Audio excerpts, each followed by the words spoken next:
Assalamualaikum warahmatullahi wabarakatuh. Perkenalkan, nama saya Mita Nurdin, NPM 1911069. Kelas A2 Manajemen. Di sini saya akan menjelaskan tentang metode LIFO, FIFO, dan metode rata-rata.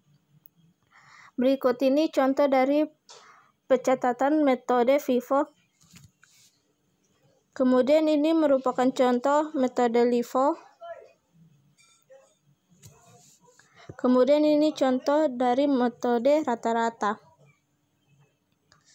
Kemudian untuk menghitung beban pokok penjualan, yaitu persediaan awal ditambah pembelian sehingga mendapatkan jumlah barang persediaan di jumlah kemudian.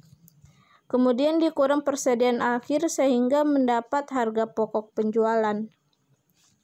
Untuk menghitung jumlah pada penjualan, yaitu dengan menambah semua jumlah penjualan awal sampai akhir.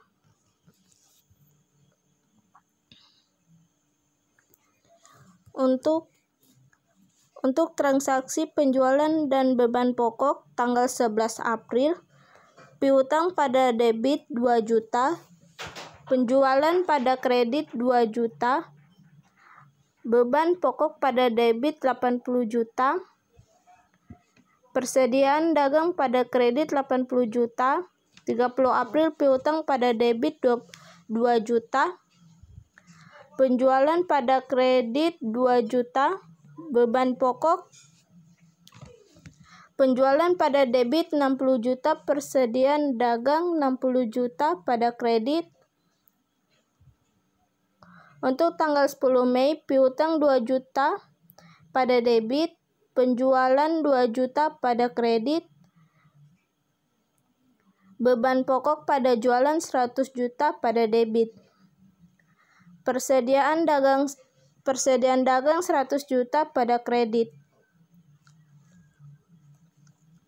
Tanggal 19 Mei, piutang 2 juta, penjualan 2 juta di kredit, beban pokok penjualan 40 juta pada debit, persediaan dagang 40 juta pada kredit. Untuk 5 Juni piutang 2.500.000 pada debit, penjualan 2.250.000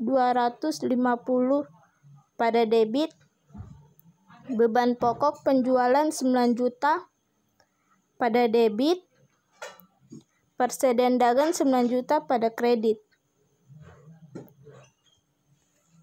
16 Juni piutang 2.250.000 pada debit, penjualan 2.250.000 pada kredit, beban pokok penjualan 56.250.000 pada debit, persediaan dagang 56.250.000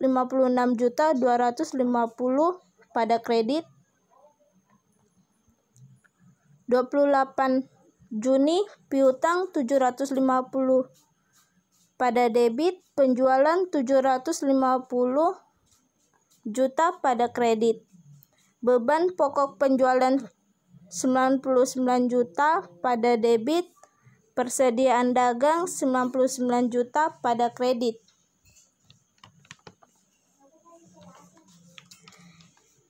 Untuk cara menghitung laba kotor, penjualan dikurangi harga pokok penjualan sehingga mendapat laba kotor.